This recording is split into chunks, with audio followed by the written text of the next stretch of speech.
Hello, welcome to Marketing 200, Week 6 Overview.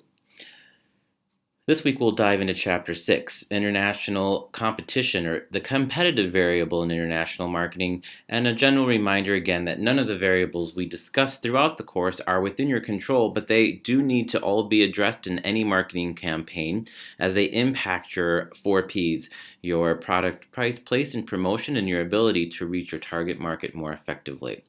Again, this week we are looking at competitive variables. The key concepts from Chapter 6 are an introduction to several different international business models, some look-fors, advantages, and harms or risks that you want to be aware of when doing business internationally in terms of looking out for competitive advantages or competitive risks, regulations and enforcement agencies and international organizations that promote trade. Complete this look into Chapter 6. The list here describes several different ways to engage with doing international business, and these are all strategies that companies might utilize to remain more competitive in the markets that they are going after.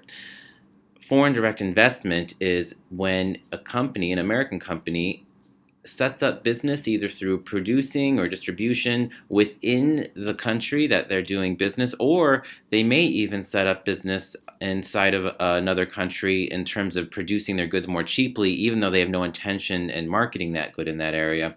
But the idea here is that by investing in a foreign market or in a foreign country, they will be able to more effectively price and or compete internationally with the product that they are product or service or ideas that they are marketing. Outsourcing is another approach many businesses use. We see this a lot in technology and engineering, but also even in call service centers or customer service centers, in which a company may be able to find more cheaply labor that exists outside of the United States, again, reducing the overall cost of doing business and allowing them to remain more competitive in their markets. Licensing is another area in which a company might allow another party to use their branding and or their product image to sell that product in another market, where the company itself doesn't have complete control over everything that licensee does. However, it does allow for an inexpensive way to introduce their products and goods into a new market. Franchising is a slightly more involved method in which a business would allow a franchise or another private person or company to run its businesses, again, using all of its branding, but there's a step further where there might be operational supports and or further limitations on how the franchisee will conduct business. This is to usually ensure quality. A classic example that's illustrated in your book is McDonald's. Their expansion internationally is mostly due to franchising. Whereas in the United States, many of the stores are corporate owned at this point. It allows for a very rapid expansion when you allow for franchisees. Another advantage of having franchisees who live and operate business locally is that they are able to adapt the product more effectively and build relationships more effectively because they understand the culture and the business environment in which they're doing business. Finally, there's mergers and acquisitions, when a company buys out another smaller company or a competitor, or acquires some business that contributes to the development or distribution and or sale of the product, so that you can effectively eliminate your competition in some ways by doing this. And there are many countries throughout the world who have antitrust laws or laws that protect healthy competition. And so even in a capitalistic democracy, there are laws written that correct market inefficiencies. So for the purpose of protecting competition and innovation in an industry.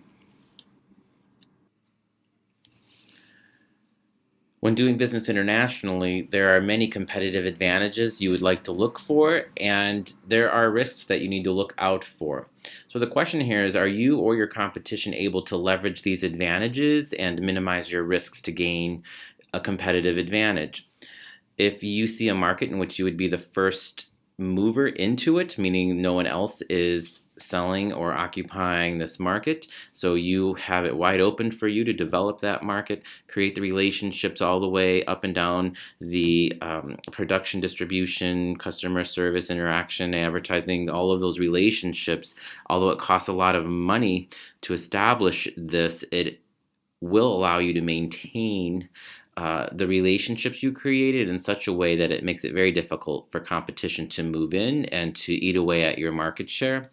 Economies of scale are also things you want to look for. Is there a way you can make more of your product more cheaply and or service so that tapping into a different labor market and or building a factory in another location allows you to make each unit of your product way more cheaply, thereby undercutting your competition? And also consider some of the business model opportunities we discussed on the previous slide. Foreign direct investment, outsourcing, licensing, franchising, or mergers and acquisitions can be leveraged to your advantage over competitors. This is also a risk because you do have to look at any kind of areas where there might be centralized planning that would disallow you to have too much of a market share and or monopoly. Antitrust laws or consumer protection laws are things to be aware of in this instance. There's also corruption and collusion in certain industries and or places throughout the world. Collusion occurs when a group of companies, a small group of people, work together to control the market in such a way where they secretly price fix and or create a disruption in distribution channels. This is usually illegal throughout the world and can be addressed, but not before a lot of damage is done. And in some areas of the world, there are no legal protections for your company if you are the victim of collusion. So those are things that you, again, might want to look out for with the corruption index and or just knowing people within your industry and how business is conducted within that industry. And finally, you'll see industrialization on both sides of this list. If you are looking at a market that is recently converting from a more agrarian or agricultural economy into a more industrialized one, usually this occurs through foreign direct investment or initiatives within a country to modernize. Industrialization creates new markets and new demands. It diversifies economies, and so these are all things that you might be able to take advantage of. But the other thing to look at with industrialization is it can oftentimes lead to overcrowding. It leads to lifestyle changes within local markets. It disrupts the traditional family structure in many instances, creates a movement of people from the country into cities, and a lot of this breeds crime, pollution, and other things that make it harder for you to maintain a competitive advantage in those markets. Most countries have enforcement agencies that will protect consumers and or keep competition healthy in each industry. In the United States, there are two. The Bureau of Competition and Bureau of Consumer Protection are just two examples. So people who do business internationally within the United States need to be aware of the domestic agencies that will help ensure that there is no price gouging against consumers or improper advertising or unsafe products, those types of things. And the competition is healthy, and so there is not going to be a situation in which one outside company comes in and takes over an entire market. That would be busted up. There are legal mechanisms in most westernized nations for this, as well as many other countries throughout the world who are a part of international agreements and agencies that are listed below. International Monetary Fund is one of them, in which member nations of the International Monetary Fund all work together to create stability across international markets so that international trade can be promoted and protected and encouraged.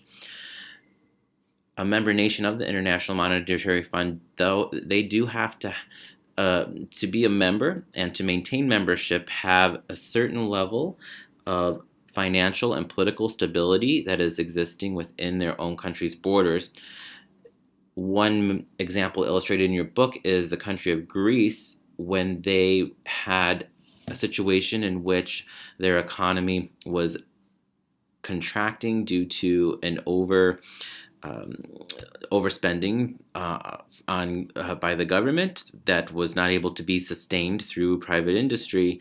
They were in a situation where they were going to default on all of their loans, and the International Monetary Fund will come in and give them a loan to make sure that they stabilize the economy. And in situations where Greece is now part of the European Union, them defaulting on their loans would have a negative effect on all of the EU because they now have a common currency. So, the goal of the International Monetary Fund is to make sure that markets are stable and that countries that are experiencing financial distress have another safety net that will not impact international trade beyond their borders.